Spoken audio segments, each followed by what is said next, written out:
Good evening friends. हाय, आप कैसे हैं? उम्मीद करता हूँ तबीयत तुम्हारा सब ठीक होगी। आपका इस चैनल डाइट फंडा पर बहुत बहुत स्वागत है। आज मैं इस बात पे चर्चा करना चाहूँगा कि सब जानते हैं कि हाई शुगर होने पर, डायबिटीज़ होने पर यदि कोई जख्म हो जाता है, फोड़ा फुंसी हो जाए, चोट लग जाए, कट जाए या ऑपरेशन का हो जाना हो तो वो घाव जल्दी भरते नहीं है। इसके लिए सालों साल लोग डॉक्टरों के संपर्क में रहते हैं, हर महीने दिखाते हैं, पट्टियाँ कराते रहते हैं और महंगी से महंगी ऑइंटमेंट ट्यूब वगैरह लेके क्रीम लगाते हैं, बेटाडिन, यूसोल, न्यूस्पोरिन पाउडर, ना जाने कौन कौन सी चीज़ें वो उनको डॉक्टर प्रिस्क्राइब करते रहते हैं। वो कहते हैं इससे ठीक नहीं हुआ तो इसको करके देख लो, इससे ठीक नहीं हुआ तो ये करके देख लो, और इसी बहकावे में रखते हैं कि पट्टियाँ कराते चलिए और एक दिन में ये नहीं होगा लेकिन एक दिन ज़रूर होगा। 25 साल, 30 साल, 35 साल, 40 साल तक लोग ऐसे ही धक्के खाते रहते हैं। अब जब उनका स्वास्थ्य ठीक नहीं होता, अंगों पे, पैर पे या कहीं भी बाँह पे, हाथ पे कहीं भी पट्टी बंधी हुई है तो वो अपने काम में सुविधाजनक नहीं रहते हैं। उनको कई किस्म की समस्याएं होती हैं, उनको आए दिन हॉस्पिटल के चक्कर लगाने पड़ते हैं, ओपीडी में दिखाना पड़ता है, एडमिट भी होना पड़ जाता है। तो इससे उनकी नौकरी का भी खतरा रहता है। लेकिन एक चीज़ मैं देखता हूँ कि लोग आँख मूंद कर आत्मसमर्पण कर देते हैं डॉक्टरों के आगे, इलाज के आगे, एलोपैथी के इलाज के आगे या कोई और इलाज, और सब जगह यही समझाया जाता है कि ये ला इलाज है। इसको कंट्रोल में करने के लिए आप हमारे गाइडेंस के अनुसार चलते रहिए। ऐसे लोगों को जो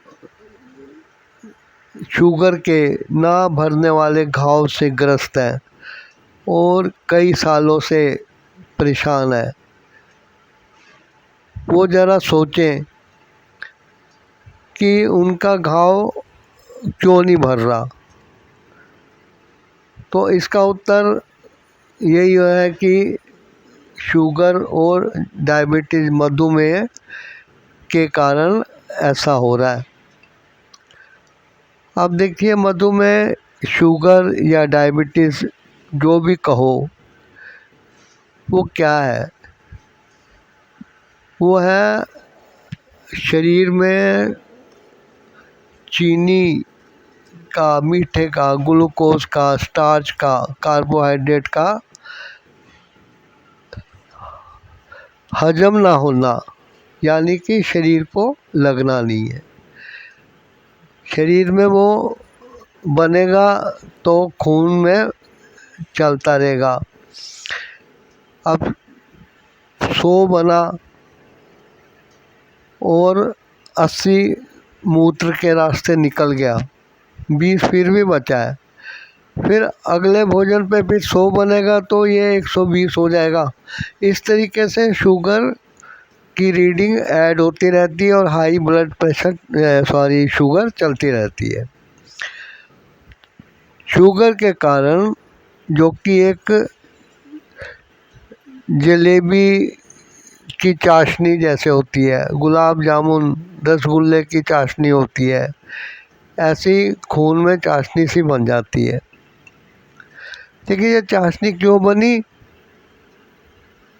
ये भोजन द्वारा जो चीज़ें ली गई हैं उनसे बनी है।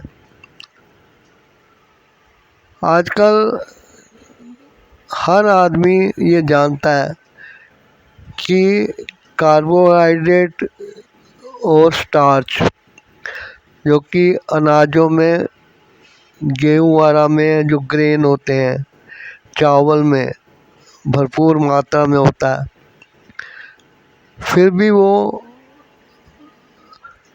बिस्किट, रस, पिज़्ज़ा, पास्ता, छोले भटूरे, कुलचे, पराठे खाते रहते हैं। मिठाइयाँ जो मिलती हैं उनको छोड़ते नहीं हैं। तो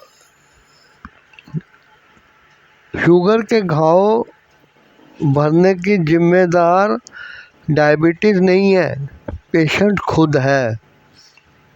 यदि पेशेंट अपने खाने पे कंट्रोल करे तो शुगर जो है वो बननी धीरे धीरे कम होती जाएगी। और जैसा कि हमारे शरीर की टेंडेंसी है, मूत्र और पसीने के रास्ते, स्टूल के रास्ते, मल मूत्र के रास्ते शरीर अपनी साफ सफाई करता रहता है। पानी पीने से ब्लड में पानी मिल के चाशनी को डाइल्यूट कर देता है और शुगर उसमें घुल के निकल जाती है। लेकिन फिर दिन में 3 बार तो मेन भोजन है ही है, breakfast, lunch, dinner. Diabetes patient तीनों को भरपूर मात्रा में लेगा। और डॉक्टर कहते हैं कि तुम्हारी भूख बढ़ जाएगी तो घबराना नहीं।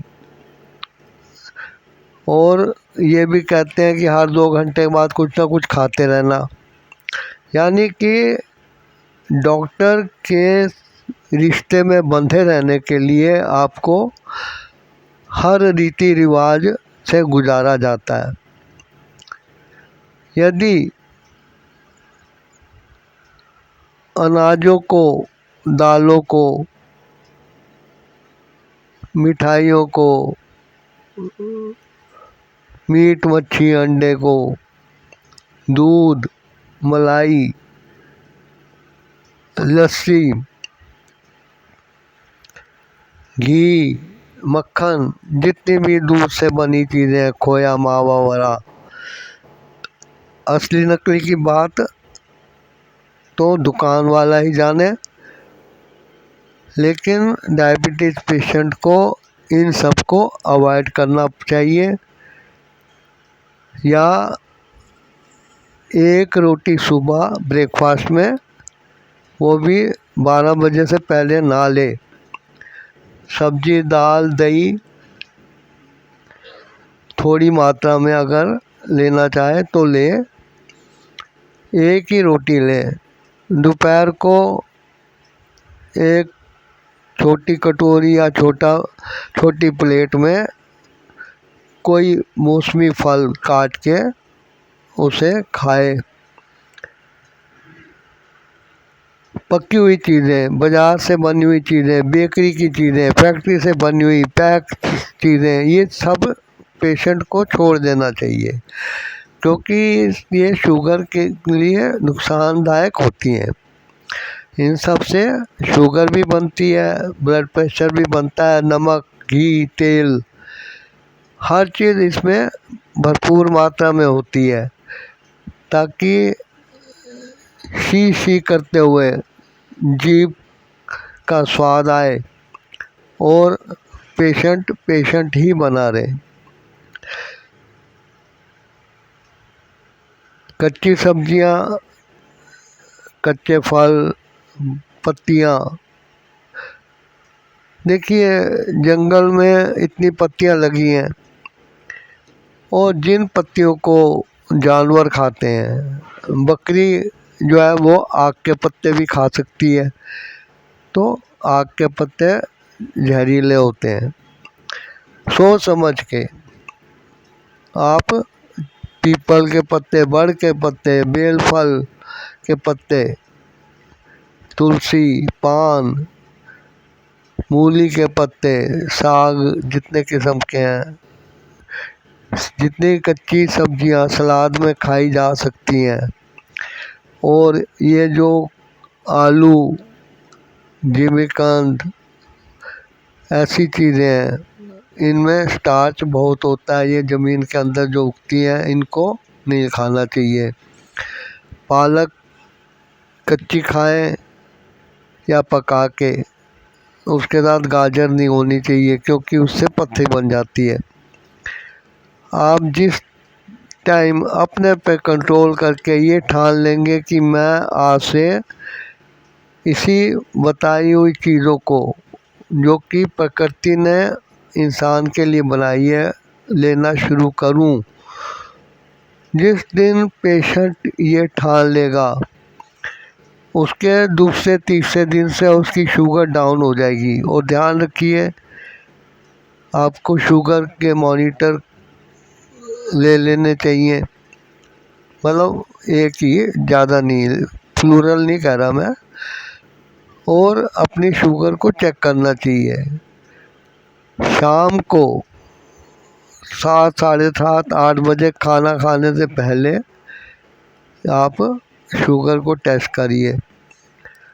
और एक चीज़ नोट कर लीजिए, अगर आपकी शुगर 200 या 205, 7 भी आती है तो भी ये जो जख्म इतने सालों से नहीं भर रहे वो भरने शुरू हो जाएंगे, क्योंकि शरीर में शुगर की चाशनी जो खून में घूम रही है वो फिर खून में बनेगी नहीं, आएगी नहीं, खून चाशनी वाला गाढ़ा नहीं होगा, तो घाव जल्दी भरने लगेंगे। बस ये है कि ठानना पड़ेगा, आपको विचार करना पड़ेगा, मन की बात नहीं, आपको दिमाग की बात करनी है। ये नहीं कहना कि चलो कल से मैं कर दूंगा और मुझे ऐसा करना चाहिए। बस जिस टाइम दिन में आपको लगे कि मुझे ये करना अच्छा रहेगा, उसी टाइम आप सुधर जाइए। पानी पीने में कोई मनाही नहीं होती है। पानी जो है उपयुक्त तरीके से पीना अच्छा रहता है, जिससे कि शरीर के टॉक्सिक मैटर घुलनशील पानी में मिलकर मूत्र के रास्ते निकल जाते हैं। धीरे धीरे ब्लड साफ होता रहता है, शुगर की चाशनी ख़त्म हो जाती है। अब डायबिटीज़ में इंसुलिन नाम का जो हार्मोन है वो नहीं बनता, और आप अपनी बढ़ी हुई शुगर को दवाई और इंजेक्शन के द्वारा कंट्रोल करते हैं। आप डाइट द्वारा कंट्रोल कीजिए और आपको इतनी महंगी महंगी दवाइयाँ, इंजेक्शन नहीं लेनी पड़ेंगी, और पॉजिटिव वे में आप इस रूटीन पर चलते रहिए। देखिए अगर आपको कहीं पहुंचना है तो आँख बंद करके खोलेंगे तो नहीं पहुंच गए, उसके लिए आपको टाइम लगेगा, कुछ घंटों का, कुछ दिन का, महीनों का। आपकी शुगर, आपके घाव जो इतने सालों से हैं उनको आपको तसल्ली पूर्वक टाइम देकर ठीक करना है। उम्मीद करता हूँ कि इस बात को आप जिन्हें आप जानते हैं कि उनको इस चीज़ की ज़रूरत है, उन्हें वीडियो द्वारा शेयर करके बता सकते हैं। इस चैनल डाइट फंडा को सब्सक्राइब करके सपोर्ट कीजिए, वीडियो को लाइक शेयर और कमेंट कीजिए। मिलते हैं किसी अगले इम्पोर्टेंट हेल्थ टॉपिक पे। Thanks for watching the video.